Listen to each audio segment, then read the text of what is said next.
All right, folks, look, we have some stunning breaking news reporting tonight that threatens to ruin Donald Trump's regime. Right now, Trump is trying to throw the military under the bus, blame them for his war crimes, and they're not happy about it, and they seem ready to come forward and speak. There's this major rift forming where Trump is trying to blame them for his war crimes in the Caribbean, but it's just not going to work, and they're not having it. And this was all contained in this new Washington Post article that dropped tonight. We're going to get into this and more in just a moment. Before I do that, please make sure to subscribe down below, drop a like on the video, comment. It all goes such an incredibly long way, and I'm so thankful for your support. But without further ado, let's get into it. It seems like the White House has the person they're going to blame, and it's not Donald Trump, it's not Pete Hegseth, it's an admiral at the Pentagon, at the Department of Defense. Pete Hegseth tonight, addressing these strikes and the ongoing reporting surrounding it, said, let's make one thing crystal clear. Admiral Mitch Bradley is an American hero, a true professional, and has my 100% support.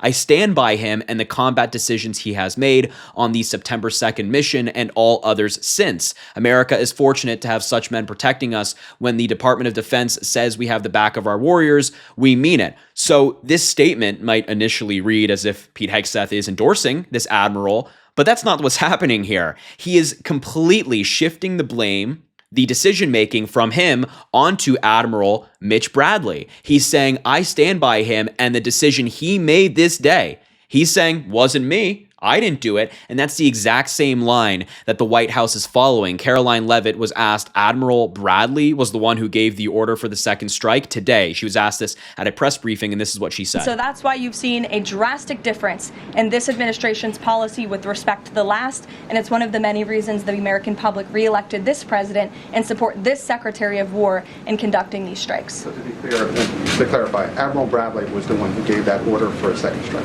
And he was well within his authority to do so. And a separate question. Wow. So Caroline Leavitt is also throwing this guy, this admiral, under the bus, Mitch Bradley, saying, yeah, he was the one who gave the order. He was well within his authority to do so. It seems like they have their fall guy. And then later, she was asked, you said the follow-up strike was lawful. What law allows no survivors? And this is what she said. Following up on Gabe's question, you said that the follow-up strike was lawful. What law is it that allows no survivors? The strike conducted on September 2nd was conducted in self-defense to protect Americans in vital United States interests. The strike was conducted in international waters and in accordance with the law of armed conflict. So we're not in a conflict, though. We're not at war. They're striking what they allege to be members of an individual group, but that is not a nation. That is not a country. It's not a sovereign area. So she's just totally making things up. And it's weird that she's saying it was conducted in self-defense, given that there were survivors clinging on to boat wreckage who did not pose an immediate threat to the United States. The right thing to do there is arrest them and prosecute them. But again, we don't know if the people on the boat that they struck were guilty or not. They do not know who was on the boat. So theoretically, it could have been 11, 12, however many innocent people. And they don't know. And they're claiming it was self-defense. It's total nonsense. And Attorney Ryan Goodman actually responded to this in particular, saying this has got to be one of the most painful responses to watch. White House simply does not deny the second strike was to allow no survivors. And the law Leavitt cites is utterly irrelevant. Self-defense is a non sequitur. It's not armed conflict. And no survivors is a crime. And the thing about it is the White House, the Pentagon, or I should say Pete Hegseth, the White House and Pete Hegseth can try to find somebody else to blame. But here's Pete Hegseth on September 3rd talking about the strike, saying he watched it live. So he knew about it despite them claiming he didn't. So the president is sending a message to other cartels, right? A very clear one. I can tell you that was definitely not artificial intelligence. I watched it live.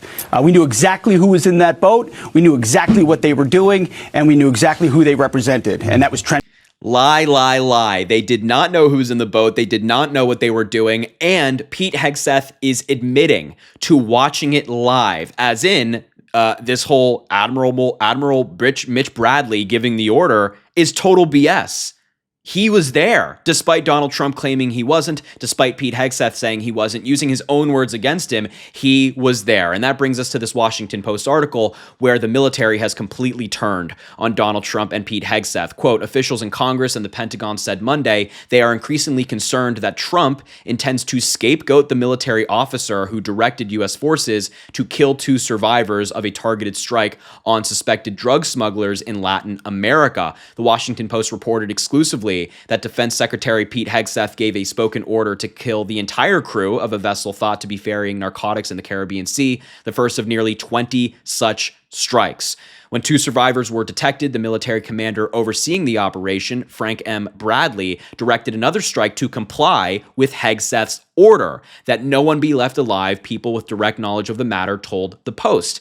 Caroline Leavitt, the White House press secretary, acknowledged that Hegseth had authorized Bradley to conduct the strikes on September 2nd, saying, we worked well within his authority and the law directing the engagement to ensure the boat was destroyed. Her scripted remarks at a news briefing elicited a furious backlash within the Defense Department, where officials described feeling angry at the uncertainty over whether Hegseth would take responsibility for his alleged role in the operation or leave the military and civilian staff under him to face the consequences, which seems like a far more likely scenario. I mean, do we really think that Pete Hegseth or anybody around Donald Trump would ever own up to making a mistake? Do we think they'd ever voluntarily face the consequences of their actions? I don't think so. I think Pete Hegseth is a grifting loser, just like Donald Trump, who will do whatever it takes to protect himself. I mean, he has 3 different wives, cheated on virtually all of them, sounding similar to Donald Trump, isn't it? He has assault allegations, abuse allegations. I mean,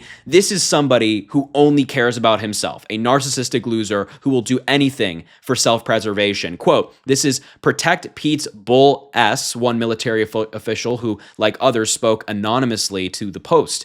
Leavitt's statement, quote, left it up to interpretation who was responsible for the second strike that killed the 2 survivors, a separate military official said, imploring the White House to provide more clarity. One official said of Leavitt's statement, quote, it's throwing us, the service members, under the bus. Another person said some of Hegseth's top civilian staff appeared deeply alarmed about the revelations and were contemplating whether to leave the administration. And that's something we can certainly possibly see in the future. There's been reporting on this as well, that there might be a mass exodus from Pete Hegseth's team, from the military generally, from the Department of Defense, because of how egregious and disgusting Pete Hegseth's order was, and how Donald Trump is looking to find some admiral, some general, some official in the DOD to blame for it. And it's not only members in the military who are concerned, it's also folks on Capitol Hill, including Republicans. Senator Roger Wicker, a Republican senator from Mississippi who chairs the Senate Armed Services Committee, told reporters that he had spoken to Hegseth and the Joint Chiefs chairman,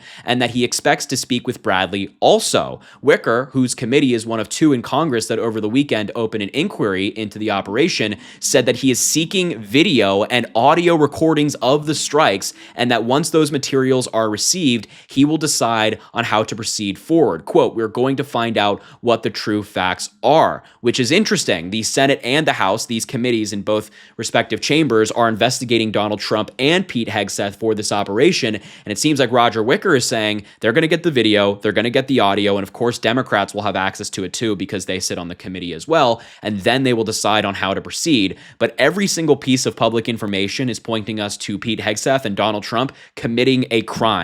And there has to be some accountability there. Will the Republicans stand up and do it? I don't think so, but it's something that we, the American people, will remember in 2026. And I hope that, if we have elections in 2028 and Donald Trump doesn't try to stay in power indefinitely, I hope that the next Democratic administration is taking notes right now, because the American people want to see accountability, and we're not going to throw the military under the bus. Anybody involved should be held accountable, but if we find out that Donald Trump and Pete Hegseth are just picking a random admiral to throw under the bus, there should be even more severe consequences than are already on the table. And I think most people would agree with that. So you have the military feeling backstabbed. You have members of Congress concerned about this story. It's about to get very real and very bad for Trump and Pete Hegseth. So lawyer up, lawyer up. look, I will leave the video there. Thank you so much for watching. Make sure to subscribe down below. Drop a like on the video. Comment. Let me know what you think about this story. I think this is so incredibly significant. But as I mentioned, I'll leave it there.